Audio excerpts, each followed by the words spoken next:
July August আন্দোলনে নিহত এক নারী সহ অজ্ঞাত ৬ জনের মরদেহ ঢাকা মেডিকেল কলেজ মর্গ থেকে বৃহস্পতিবার আঞ্জুমান মফিদুল ইসলামের মাধ্যমে দাফন করা হবে বলে জানিয়েছে পুলিশ।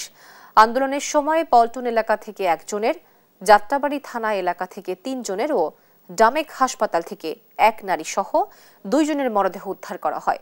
পরে শাহবাগ থানা পুলিশের মাধ্যমে সুরতহল প্রতিবেদন তৈরি করে মরদেহগুলো ময়নাতদন্তের জন্য ঢাকা মেডিকেল কলেজ মর্গের মার্চুয়ারিতে রাখা হয়। নিহতদের ডিএনএ প্রোফাইল নমুনা সংগ্রহ করে রাখা হয়েছে।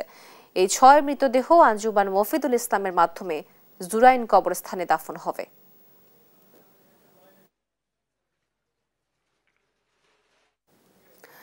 দর্শক, এই বিষয়ে আরো জানতে সরাসরি যুক্ত হচ্ছেন আমাদের সহকর্মী ফাহিম ইউসুফ। ফাহিম, মরদেহ হস্তান্তর করা এখনো হয়েছে কিনা এবং দাফন নিয়ে বিস্তারিত কি তথ্য আছে আপনার কাছে জানাবেন।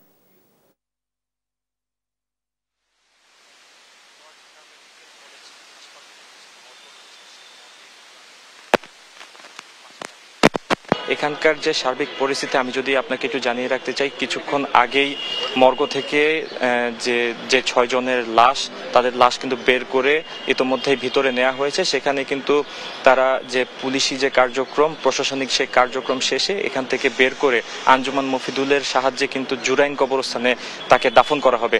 এখন পর্যন্ত আমরা এটি জানতে পেরেছি। তো জুলাই আগস্ট গণঅভ্যুত্থানে কিন্তু ইতোমধ্যেই বছর পেরিয়ে গিয়েছে। গেল ৫ আগস্ট কিন্তু বর্ষপূর্তিতে বেশ জাঁকজমক অনুষ্ঠান করা হয়। তবে আমি আপনাকে একটু জানিয়ে রাখি যে এই যে একটি বছর পার হয়ে গেল, বছরে কিন্তু এই যে ৫ জনের মরদেহ, এই ৬ জনের মরদেহ কিন্তু এখন পর্যন্ত শনাক্ত করতে পারেনি প্রশাসনিকভাবে। এই মুহূর্তে আপনি দেখতে পাচ্ছেন যে তাদেরকে কিন্তু সম্পূর্ণ যে কার্যক্রম, সেই সার্বিক যে কার্যক্রম সেটি শেষ করে আঞ্জুমান মফিদুলের যে লাশবাহী গাড়িটি রয়েছে সে গাড়িতে তোলা হচ্ছে। এখানে কিন্তু প্রশাসনিক যে ঊর্ধ্বতন কর্মকর্তারা তারা কিন্তু কিছুক্ষণ আগে এখানে উপস্থিত হয়েছেন। রমনা জোনের ডিসি এখানে উপস্থিত রয়েছেন, এছাড়া হাসপাতাল কর্তৃপক্ষ এখানে উপস্থিত রয়েছেন। তাদের মাধ্যমে কিন্তু আঞ্জুমান মফিদুলের কাছে এই লাস্ট মরদেহগুলো হস্তান্তর করা হচ্ছে। এছাড়া আমি যদি জানিয়ে রাখি, এইখানে যে ৬ জনের মরদেহ রয়েছে, এই ৬ জন কিন্তু ডিএনএ টেস্ট এবং ময়নাতদন্ত সার্বিকভাবে একটি যে প্রক্রিয়া, সেই প্রক্রিয়ার মাধ্যমে যাওয়ার পরও কিন্তু তাদের এখন পর্যন্ত কোনো ধরনের পরিচয় শনাক্ত করা যায়নি। এখন পর্যন্ত তাদেরকে কিন্তু অজ্ঞাত হিসেবেই চিহ্নিত করা হয়েছে।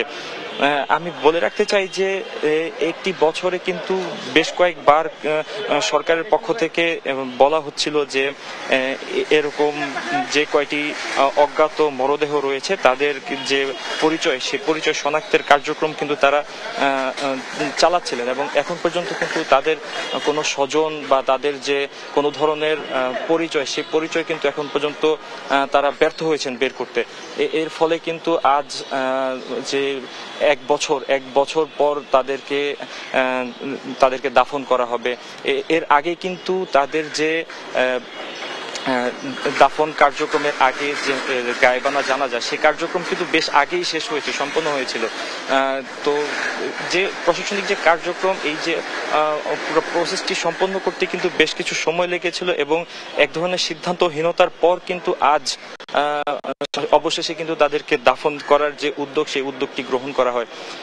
কিছুক্ষণ আগে আমরা দেখছিলাম আঞ্জুমান মফিদুলের কিন্তু 2টি গাড়ি